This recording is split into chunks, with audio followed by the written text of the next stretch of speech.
राम दोस्तों, सुमंत का अयोध्या लौटना। राम से विदा लेकर सुमंत पहुंचे। उन्होंने देखा कि पूरी अयोध्या में शोक और उदासी व्याप्त थी। उन्हें आते देख अयोध्या वासियों दौड़कर रथ को चारों ओर से घेर लिया और प्रश्नों की बौछार लगाना आरंभ कर दिया। राम, लक्ष्मण, सीता कहाँ है? तू उन्हें कहाँ छोड़कर आए हो?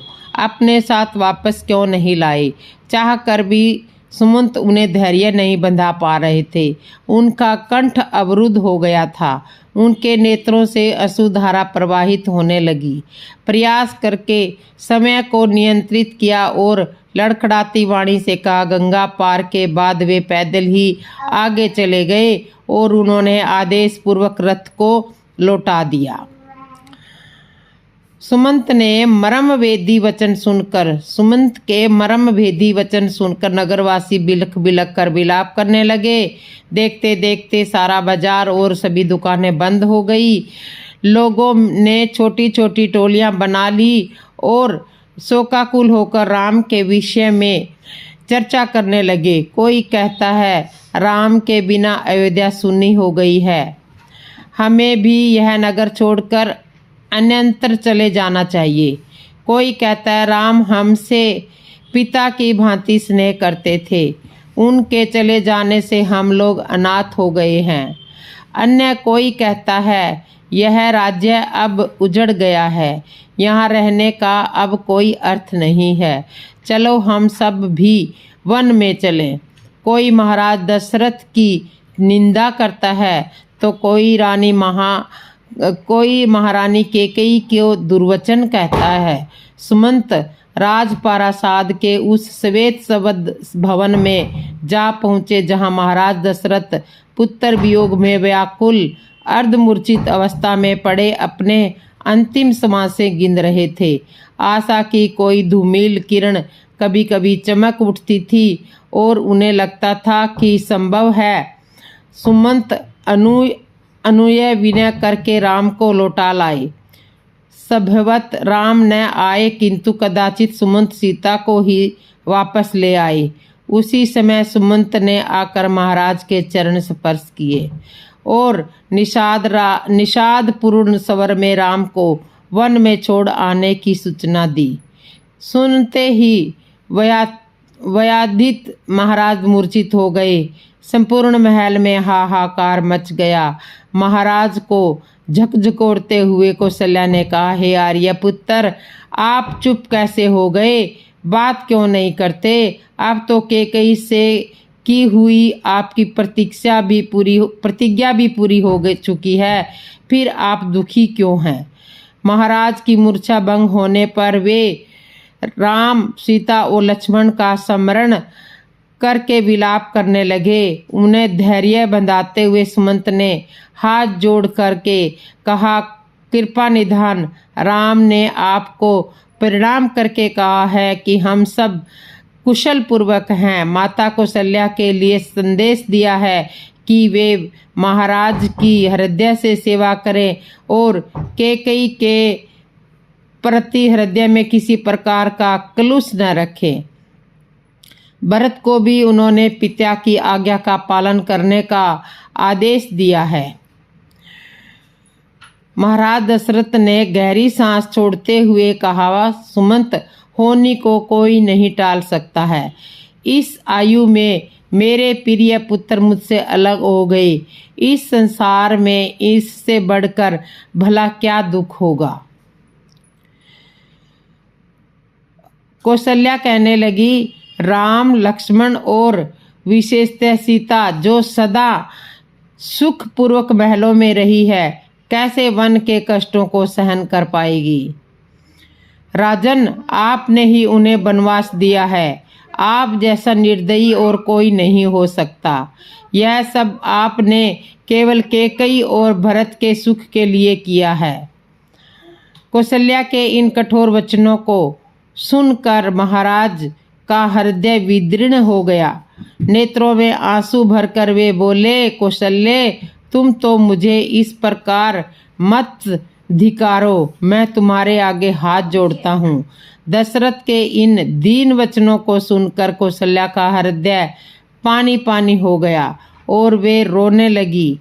फिर दोनों हाथ जोड़कर वे बोली, हे आर्यपुत्र, दुख ने मेरी बुद्धि को हर लिया था, मुझे क्षमा करें। राम को यहाँ से गए आज 5 रात्रि बीत चुकी है, किंतु मुझे ये 5 रात्रियां 5 वर्षों जैसी प्रतीत हुई है, इसलिए मैं अपना विवेक खो बैठी और ऐसा अनर्गल प्रलाप करने लगी। कौशल्या के वचन सुनकर महाराज दशरथ ने कहा, कौशल्य, जो कुछ भी हुआ है वह सब मेरे ही कर्मों का फल है। सुनो, मैं तुम्हें सुनाता हूँ। महाराज दशरथ ने कहा, कौशल्य, यह मेरे विवाह से पूर्व की घटना है। एक दिन संध्या के समय अकस्मात मैं धनुष बाण ले रथ पर सवार हो शिकार के लिए निकल पड़ा। जब मैं सरयू के तट के साथ साथ रथ में जा रहा था तो मुझे ऐसा शब्द सुनाई पड़ा मानो वन्य हाथी गरज रहा हो। उस हाथी को मारने के लिए मैंने तीक्ष्ण शब्द भेदी बाण छोड़ दिया। बाण के लक्ष्य पर लगते ही किसी जल में गिरते हुए मनुष्य के मुख से ये शब्द निकले, आहा मैं मरा, मुझ निरपराधी को किसने मारा। हे पिता, हे माता, अब मेरी मृत्यु के पश्चात तुम लोगों की भी मृत्यु जल के बिना प्यासे ही तड़प तड़प कर हो जाएगी। न जाने किस पापी ने बाण मारकर मेरी और मेरे माता पिता की हत्या कर डाली है। इससे मुझे ज्ञात हुआ कि हाथी की गरज सुनना मेरा भ्रम था। वास्तव में वह शब्द जल में डूबते हुए घड़े का था। उन वचनों को सुनकर मेरे हाथ कांपने लगे और मेरे हाथों से धनुष भूमि पर गिर पड़ा। दौड़ता हुआ मैं वहां पर पहुंचा जहां पर वह मनुष्य था। मैंने देखा कि एक वनवासी युवक रक्त रंजित पड़ा है और पास ही एक औंधा घड़ा जल में पड़ा है। मुझे देखकर क्रुद्ध स्वर में वह बोला, राजन, मेरा क्या अपराध था जिसके लिए आपने मेरा वध करके मुझे दंड दिया है? क्या मेरा यही अपराध यही है कि मैं अपने प्यासे वृंद माता पिता के लिए जल लेने आया था? यदि आपके हृदय में कदाचित मात्र भी दया हो तो मेरे प्यासे माता पिता को जल पिला दो, जो निकट ही मेरी प्रतीक्षा कर रहे हैं। किंतु पहले इस बाण को मेरे कलेजे से निकालो, जिसकी पीड़ा से मैं तड़प रहा हूँ। यदि मैं वनवासी हूँ किंतु फिर भी ब्राह्मण नहीं हूँ। मेरे पिता वैश्य और मेरी माता शूद्र है, इसलिए मेरी मृत्यु से तुम्हें ब्रह्महत्या का पाप नहीं लगेगा। मेरे द्वारा उसके हृदय से बाण खींचते ही उसने प्राण त्याग दिए। अपने इस कर्तव्य से मेरा हृदय पश्चाताप से भर गया। घड़े में जल भरकर मैं उसके माता पिता के पास पहुंचा। मैंने देखा वे दोनों अत्यंत दुर्बल और नेत्रहीन थे। उनकी दशा देखकर मेरा हृदय और भी विदीर्ण हो गया। मेरी आहट पाते ही वे बोले, बेटा श्रवण, इतनी देर कहाँ लगाई? पहले अपनी माता को पानी पिला दो, क्योंकि वह प्यास से अत्यंत व्याकुल हो रही है। श्रवण के पिता के वचनों को सुनकर मैंने डरते डरते कहा, हे मुने, मैं अयोध्या का राजा दशरथ हूँ। मैंने अंधकार के कारण हाथी के भ्रम में तुम्हारे निरपराध पुत्र की हत्या कर दी है। अज्ञानवश किए गए अपने इस अपराध से मैं अत्यंत व्याधित हूँ। आप मुझे दंड दीजिए। पुत्र की मृत्यु का समाचार सुनकर वे दोनों विलाप करते हुए कहने लगे, मन तो करता है कि मैं अभी श्राप देकर तुम्हें भस्म कर दूं और तुम्हारे सिर के 7 टुकड़े कर दूं, किंतु तुमने समय आकर अपना अपराध स्वीकार किया है, अतः मैं ऐसा नहीं करूंगा। अतः तुम हमें हमारे श्रवण के पास ले चलो। श्रवण के पास पहुंचने पर वे उसके मृत शरीर को हाथ से टटोलते हुए हृदय विदारक विलाप करने लगे। अपने पुत्र को उन्होंने जलाजली दिया और उसके पश्चात वे मुझसे बोले, हे राजन, जिस प्रकार पुत्र वियोग में हमारी मृत्यु हो रही है उसी प्रकार तुम्हारी मृत्यु भी पुत्र वियोग में घोर कष्ट उठाकर होगी। श्राप देने के पश्चात उन्होंने अपने पुत्र की चिता बनाई और पुत्र के साथ में वे दोनों समय भी चिता में बैठकर जलकर भस्म हो गए।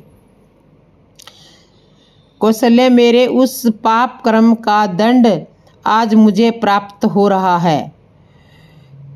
आज मुझे वो श्राप ही की वजह से ही मैं तड़प रहा हूँ। तो दोस्तों, आपको ये कहानी कैसे लगी? अच्छी लगी हो तो कमेंट करके ज़रूर बताना, और जिसने मेरे चैनल को सब्सक्राइब नहीं किया, सब्सक्राइब करना, लाइक करना, कमेंट करना और बेल आइकन बटन तो ज़रूर दबा लेना। जय श्री राम दोस्तों।